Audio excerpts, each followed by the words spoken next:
Hey y'all. So I want to keep going and talking about being called and how the Father does it in his goodness and his love. So I want to back up a couple of chapters. So we were in John 10. So now let's go to John chapter 8. And this is the woman caught in adultery. But Jesus went to the Mount of Olives. Early in the morning at dawn, he came back to the temple court, and the people came to him in crowds. He sat down and was teaching them. And when the scribes and Pharisees brought a woman who had been caught in adultery, they made her stand in the middle of the court and put the case before him, Jesus. Teacher, they said, this woman has been caught in the very act of adultery.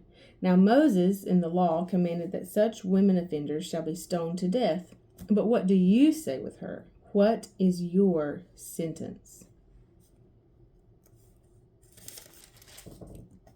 This they said to try to test him, hoping that they might find a charge on which to accuse him. But Jesus stooped down and wrote on the ground with his finger. However, when they persisted with their questions, he raised himself up and said, Let him who is without sin among you be the first to throw a stone at her. Then he bent down and went on writing in the ground with his finger.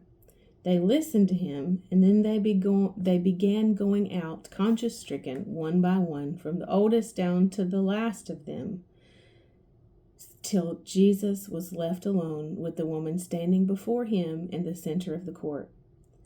When Jesus raised himself up, he said to her, Woman, where are your accusers?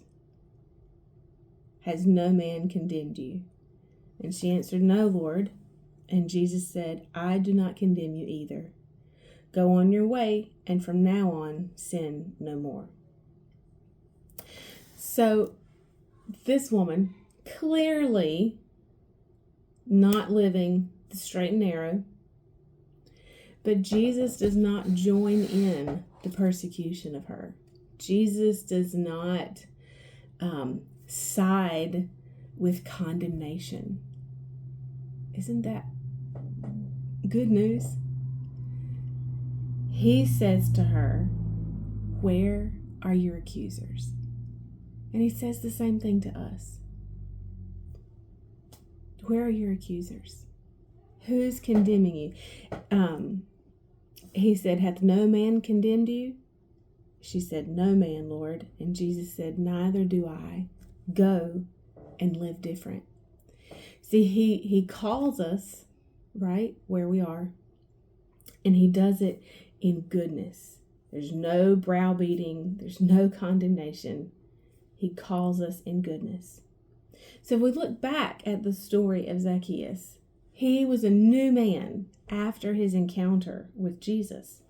Let's go to Luke chapter 19. That's where we can read the account of Zacchaeus.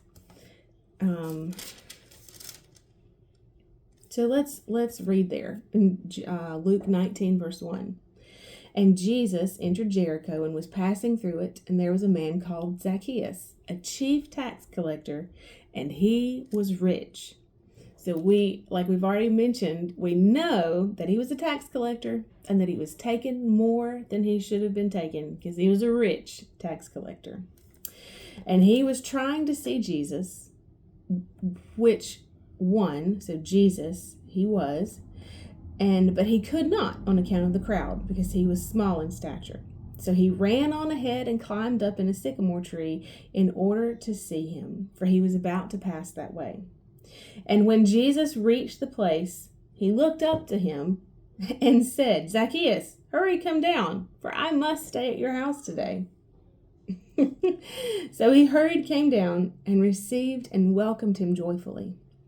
And when people saw it, they all muttered among themselves and indignantly complained, He is gone to be the guest of and lodge with a man who is devoted to sin and preeminently a sinner. So then Zacchaeus stood up and solemnly declared to the Lord, See, Lord, the half of my goods I now give by the way of restoration to the poor. And if I have cheated anyone out of anything, I now restore 4 times as much.